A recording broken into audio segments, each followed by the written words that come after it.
முருகன் என்றாலே பக்தி, அருள், வீரியம், ஞானம் அனைத்தையும் ஒரு சேர தந்தருளும் தெய்வம். அவரை நம்பி காவடி எடுப்பது ஒரு வழிபாடு மட்டுமல்ல, அது ஆன்மீக உயர்வுக்கான பாதை. காவடி எடுப்பது ஒரு தபசாக கருதப்படுகிறது.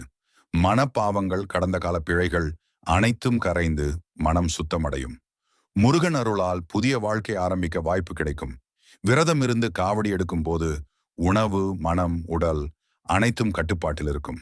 இதனால் உடல் நலம் பெருகி மன அமைதி கிடைக்கும். காவடி எடுத்த பக்தர்களை முருகன் தனது வலமுருகனாக காப்பாற்றுவார். துன்பங்கள், தடைகள் அனைத்தும் விலகி ஆசீர்வாதம் பொழியும். பக்தியுடன் காவடி எடுத்தால் பல உடல் வியாதிகள் நீங்கும் என புராணங்கள் கூறுகின்றன. இது உடலும் மனமும் ஆரோக்கியமாக வைத்திருக்க ஒரு சக்தியான வழிபாடு. காவடி எடுத்த குடும்பம் அமைதி, ஒற்றுமை, செழிப்பு அனுபவிக்கும். வீட்டில் மகிழ்ச்சி நிலைத்து நிற்கும். முருகனை வணங்கி காவடி எடுத்தால் வாழ்க்கையின் தடைகள், கடன்கள், எதிரிகள் உருவாக்கும் துன்பங்கள் அனைத்தும் விலகும். அவர் அருளால் முன்னேற்றம் உறுதி. காவடி எடுத்தால் பக்தி ஆழமாகும். முருகனுடன் ஆன்மீக இணைப்பு உருவாகி நம்முள் ஒளி பரவி நிற்கும். எனவே பக்தர்களே, முருகனை நம்பி காவடி எடுப்போம். பக்தி வழியில் நடப்போம்.